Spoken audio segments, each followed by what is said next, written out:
Ministro de Minas e Energia entrega plano de privatização da Petrobras, mas presidente do Senado diz que o tema não está no radar neste momento. Supremo autoriza licença de 180 dias para servidor que é pai solo. E você vai ver também. Setor de serviços cresce 1,7% em março e atinge o maior nível desde 2015. ONU aprova investigação de supostos crimes de guerra na Ucrânia.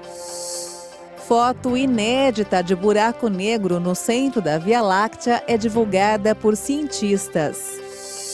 Depois do sucesso da edição de 2021, a Copa da Graça de Futebol Society volta com mais equipes este ano. Agora no Jornal das 18h30. Olá, boa noite. São 18 horas e 31 minutos pelo horário de Brasília. Boa noite. Você acompanha agora as principais notícias do Brasil e do mundo desta quinta-feira. Apesar do tom de otimismo em relação à privatização da Petrobras, adotado hoje pelo novo ministro de Minas e Energia, ratificado logo depois pelo ministro da Economia Paulo Guedes, o Legislativo pensa de maneira bastante diferente. Durante encontro com secretários de Fazenda dos estados sobre o preço dos combustíveis, o presidente do Senado, Rodrigo Pacheco, disse que a venda da estatal não está no radar neste momento. O presidente do Senado, Rodrigo Pacheco, do PSD de Minas Gerais, disse que a privatização da Petrobras não faz parte das discussões do Congresso neste momento. Em relação a esse tema, eu já disse em outras vezes e reitero que os estudos, o aprofundamento de modelos, de possibilidades, eu acho isso muito importante, que nós tenhamos um estudo muito aprofundado sobre possibilidades relativamente à Petrobras. Mas não considero que esteja no radar ou na mesa de discussão nesse momento a privatização da empresa, porque o momento é muito ruim para isso. O presidente do Senado acredita que essa possibilidade demandaria muito diálogo com participação da sociedade civil. O senador argumentou que, apesar dos efeitos negativos do aumento dos combustíveis na inflação, é preciso reconhecer que a Petrobras é um ativo nacional, além de ser uma empresa bem-sucedida no país, que precisa ser valorizada. Ele também defendeu que seja feita uma reunião de governadores para discutir como estados, municípios, governo federal e Congresso podem contribuir para a contenção dos aumentos nos preços dos combustíveis. Mais cedo, em seu primeiro discurso, o ministro das Minas e Energia, Adolfo Sachida, declarou que já pediu ao governo estudos para colocar em prática o plano de privatização da Petrobras. O aumento dos combustíveis foi o tema central do pronunciamento. O novo ministro evitou críticas à política adotada pela estatal, mas citou seguidos reajustes nos valores cobrados. Existe hoje uma prioridade, uma urgência no Ministério de Minas e Energia, que conta com o apoio do presidente Jair Bolsonaro. Nós precisamos dar prosseguimento ao processo de capitalização da Eletrobras. É fundamental avançarmos no processo de capitalização da Eletrobras, sinal importante para atrair mais capitais para o Brasil e mostrar ao mundo de maneira definitiva que o Brasil é o porto seguro do investimento. Logo depois, o ministro da Economia, Paulo Guedes, também se manifestou sobre o tema. Eu quero simplesmente receber, como um programa de governo que teve 60 milhões de votos, receber aqui um pedido do novo ministro de Minas e Energia e encaminhar o processo. Guedes também incluiu entre suas prioridades dar prosseguimento ao processo de capitalização da Eletrobras. E olha só, o Supremo Tribunal Federal decidiu hoje por unanimidade que servidores públicos que sejam pais solos, sem a presença da mãe, têm direito à licença de 180 dias. O plenário seguiu o entendimento do ministro relator Alexandre de Moraes de que a licença é um direito da criança de ter a presença de um dos pais na primeira etapa de vida. A decisão tem repercussão geral, ou seja, servirá para embasar as demais instâncias do judiciário com casos semelhantes. O caso analisado foi o de um perito médico, pai de crianças gêmeas geradas por meio de fertilização in vitro e barriga de aluguel, que obteve na Justiça o direito à licença de 180 dias por ser pai sozinho. E falando em economia, o setor de serviços cresceu 1,7% em março e atingiu seu maior nível desde 2015. A repórter Maria Clara Leite tem as informações. O avanço de março coloca o setor de serviços 7,2% acima do patamar pré-pandemia e interrompe a série de 2 resultados negativos consecutivos que o segmento registrou nos meses anteriores. Com esse resultado de março, o volume de serviços no país fecha o primeiro trimestre de 2022 com alta de 9,4% em relação ao mesmo período do ano passado. Já ante março de 2021, o setor cresceu 11,4% e nos últimos 12 meses o segmento registra alta de 13,6%. As 5 atividades avaliadas pela pesquisa cresceram no mês de março. O destaque vai para os transportes, seguido dos serviços de informação e comunicação, setores profissionais, administrativos e complementares, os prestados às famílias e outros serviços. Os dados foram divulgados pelo IBGE, o Instituto Brasileiro de Geografia e Estatística. O deputado Daniel Silveira foi multado em R$ 135 mil por não cumprir novamente a medida cautelar. Essa é a segunda multa imposta a Silveira. No recurso apresentado na segunda-feira ao Supremo Tribunal, a defesa argumentou que o parlamentar não pode sofrer as medidas impostas pelo ministro Alexandre de Moraes. Após a condenação de mais de 8 anos de prisão em abril por ataques ao STF, o presidente Bolsonaro defendeu o indulto ao deputado. Cientistas descobriram um método para impedir totalmente a infecção pelo vírus da Covid-19. O medicamento vai ter maior eficácia do que as vacinas, porque a tecnologia não permite que o vírus se instale. Um grupo de cientistas belgas conseguiu isolar o mesmo tipo de açúcar presente nas células humanas que o vírus da Covid-19 utiliza para infectar o paciente. Dessa forma, o método evita que esse agente patogênico contamine humanos. O grupo conseguiu bloquear os contatos entre a proteína spike e o SARS-CoV-2, criando uma série de ligações permitindo que o vírus explore a superfície das células e não alcance o receptor responsável pelo contágio. O sistema é mais eficaz do que as vacinas, que previnem casos mais graves da doença, mas não a impede. O estudo está sendo feito em camundongos atualmente e, se aprovado, vai eliminar o vírus com a criação de antivirais. E ainda falando sobre o assunto, a Organização Mundial da Saúde anunciou que mais de 2 milhões de pessoas morreram de Covid na Europa, continente que foi por muito tempo o epicentro da doença. No mesmo dia em que os Estados Unidos anunciaram mais de 1 milhão de vítimas, a Organização Mundial da Saúde confirmou que o número foi o dobro na Europa. No total, 2.002.058 pessoas morreram de Covid no continente, área que a OMS junta com a Ásia Central e que teve 218.225.294 casos da doença registrados. Logo em seguida, a detecção do novo coronavírus na China em 2019, a Europa foi por muito tempo o epicentro da pandemia. Em 2022, após um pico nas 2 primeiras semanas de março, a doença recuou no continente. O número de casos e óbitos caiu 26% e 24%, respectivamente, nos últimos 7 dias. Mais de 2 anos após o início das restrições, a maioria dos países europeus pretende virar a página da Covid-19 e reduziram as medidas sanitárias. Um novo estudo realizado na França mostra que estímulos elétricos podem ajudar ex-fumantes a superar o vício. É isso mesmo. Segundo dados do Ministério da Saúde, aqui no Brasil, o percentual de fumantes com 18 anos ou mais é de quase 10%. 42 anos de idade e 24 de vício. Cássio começou a fumar na adolescência e conta que tentou parar várias vezes, mas só conseguiu de verdade quando se deparou com esta motivação.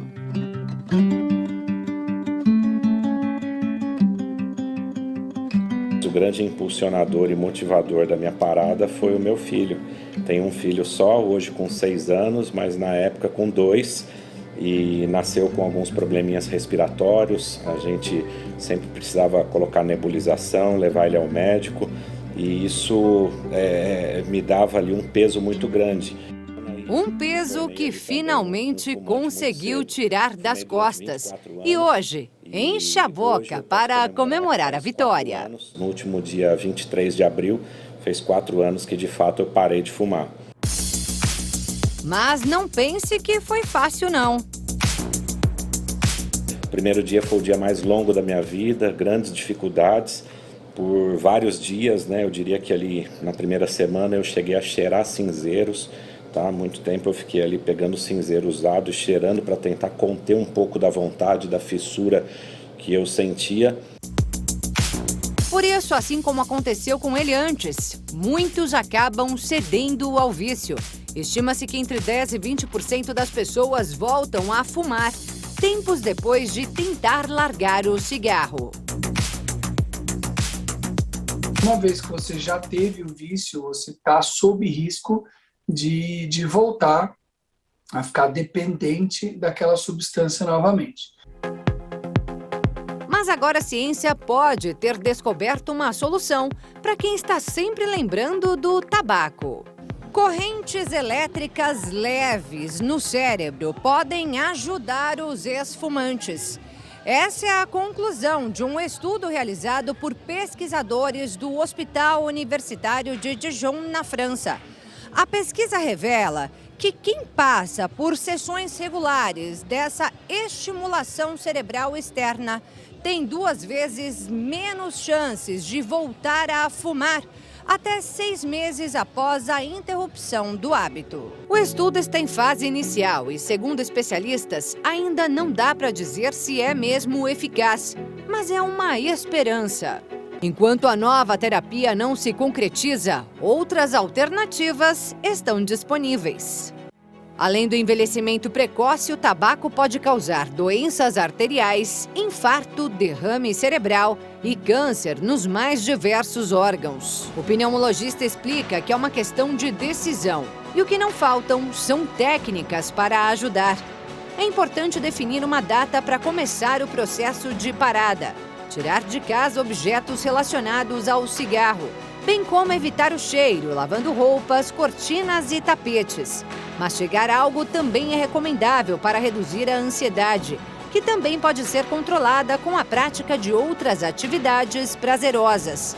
E ainda tem medicações que ajudam. Tem a bupropiona, a vareniclina, que hoje em dia está mais difícil de ser encontrada, mas a bupropiona, que é um antidepressivo que ajuda. Alguns outros antidepressivos também podem ser utilizados e algumas medidas de suplementação de nicotina no momento de parar de fumar, como o adesivo ou goma de mascar. Isso associado a um acompanhamento médico e psicológico no sentido de auxiliar o indivíduo no momento da cessação. O Cássio não precisou de remédio, mas usou algumas técnicas. Eu participei sim de um programa que chama Tabas, né, no meu trabalho, para poder me apoiar com orientação. Mas por conta própria eu resolvi estabelecer uma data e a partir dali eu larguei o cigarro, parei e hoje eu posso dizer com certeza que o exemplo de fumante, o mau exemplo, vamos dizer assim, eu não vou dar para o meu filho não.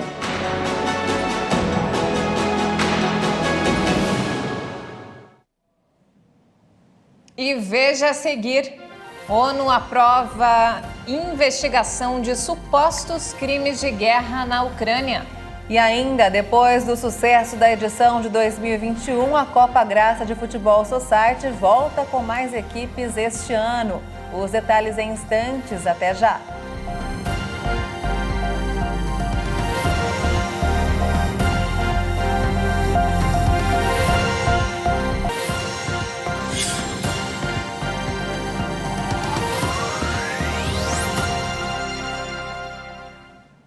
Estamos de volta, 18 horas e 47 minutos. E vamos agora direto ao Rio de Janeiro com informações do Rio com o repórter Anderson Nascimento. Boa noite, Anderson.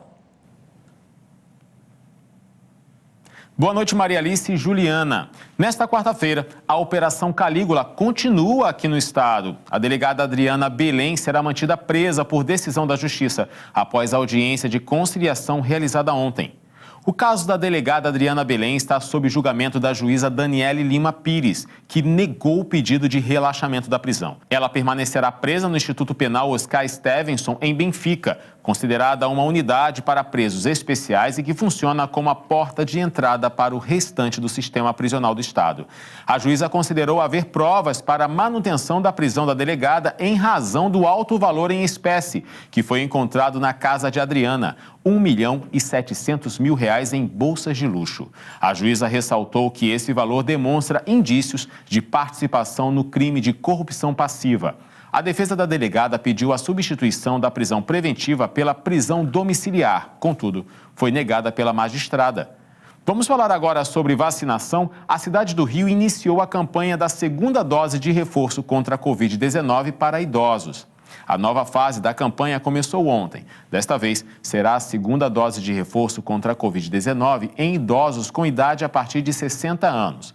A imunização da faixa etária conclui a campanha do grupo prioritário, mas, segundo a Secretaria Municipal de Saúde, a adesão ainda está em baixa em relação à busca pela primeira dose.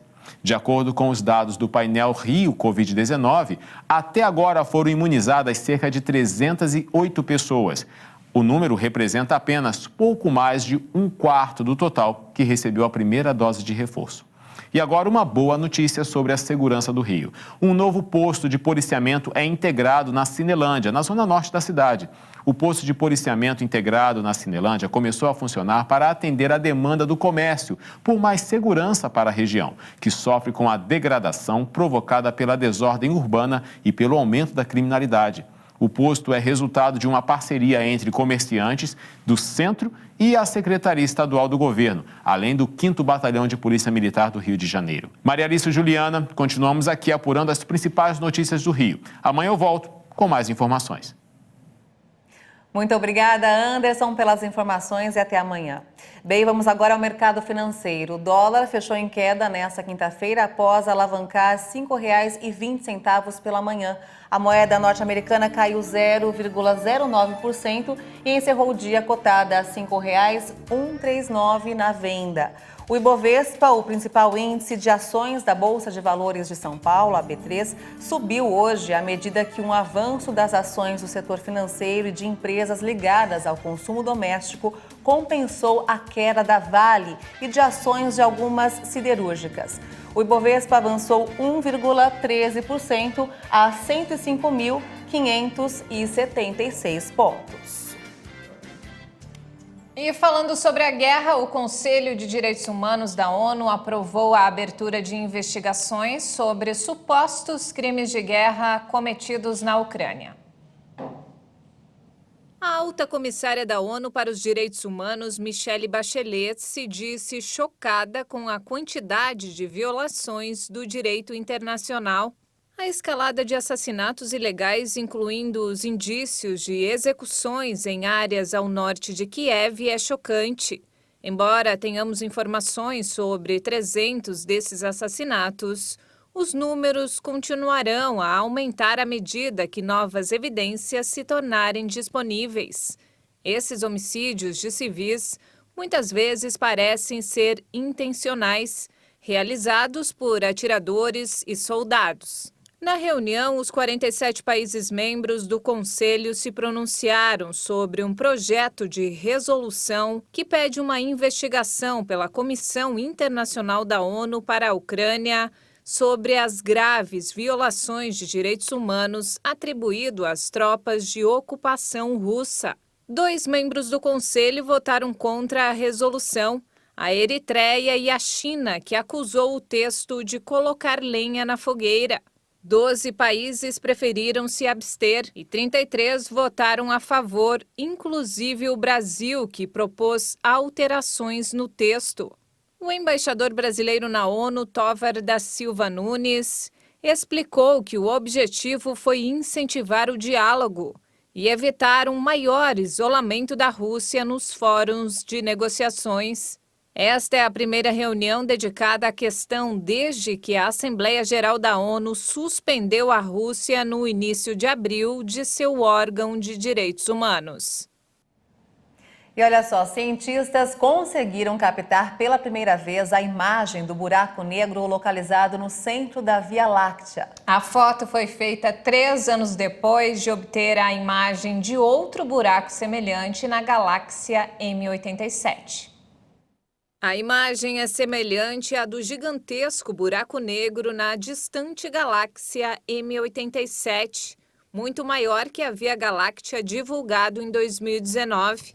Os cientistas acreditam que isso prova que os mesmos princípios da física operam no coração de 2 sistemas de tamanhos muito diferentes. Tecnicamente, um buraco negro não pode ser examinado diretamente, já que o objeto é tão denso e sua atração gravitacional tão poderosa que nem mesmo a luz pode escapar de sua força de atração. Mas é possível detectar a matéria que circula ao seu redor antes de ser engolida. O efeito é do projeto EHT, uma rede internacional de 8 observatórios radioastronômicos, incluindo um localizado em Sierra Nevada, na Espanha, e outro no deserto do Atacama, no Chile. E olha só que bacana, a Copa Graça de Futebol Society edição 2022 começou nesta semana em Poá, região metropolitana de São Paulo, Maria. É isso mesmo, Juliana. Depois do sucesso aí de 2021, quando foi realizada na Baixada Santista, a competição cresceu e está sendo disputada em outras regiões do estado, movimentando aí a Igreja Internacional da Graça de Deus, seus membros e convidados. Vamos ver. Foi dado o pontapé inicial para a edição 2022 da Copa Graça de Futebol Society.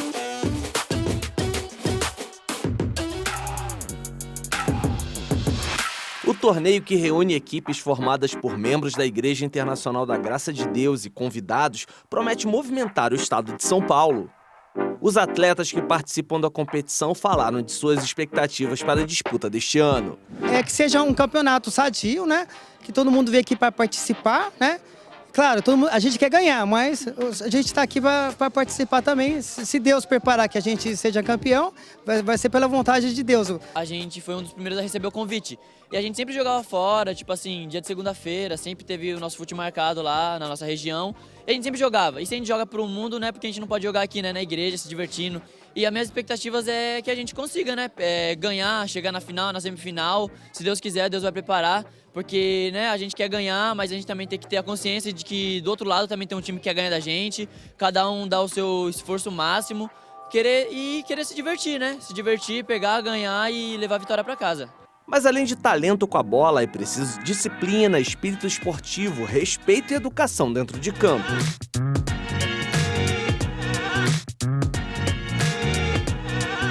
Esta é a segunda edição da Copa Graça e depois do sucesso de 2021, quando foi disputada lá na Baixada Santista, o torneio cresceu neste ano. O pastor da Igreja Internacional da Graça de Deus, Newton Bento, é o coordenador da competição e explica as mudanças em 2022. A Copa Graça começou ano passado com um projeto do deputado Davi Soares e do Daniel Soares, pessoas que são apoiadoras do esporte, né? E começamos com 21 equipes na Baixada Santista, tendo sido campeão Jardim Quarentenário de São Vicente. E agora cresceu, né? Na Baixada Santista, aqui no alto do Tietê, na região central de São Paulo, São José dos Campos e por aí afora vai. Então, assim, se espalhou por São Paulo inteiro, Ribeirão Preto, Franca. O deputado federal Davi Soares, que é idealizador e apoiador da Copa Graça, também demonstrou entusiasmo com o evento esportivo. Quero aqui cumprimentar a todos e convidar, nós estamos começando nesse mês, agora nessa semana, o campeonato das igrejas da Graça de Futebol do estado de São Paulo. Você é convidado a participar aí, não simplesmente pelo jogo, é o momento da interação, de se aproximar junto. O futebol, além de esporte, o futebol é um momento de interação, um momento aí de criar amizades. Então você é muito bem-vindo a participar, vamos divulgar aí, e tem todo o meu apoio. Juntos estaremos e em breve também estarei jogando aí com vocês aí. Forte abraço a todos, parabéns pelo campeonato de futebol. Então fique atento, ainda dá tempo de participar da Copa Graça de Futebol Society. Alô galera, Copa Graça da Hit TV, vamos lá!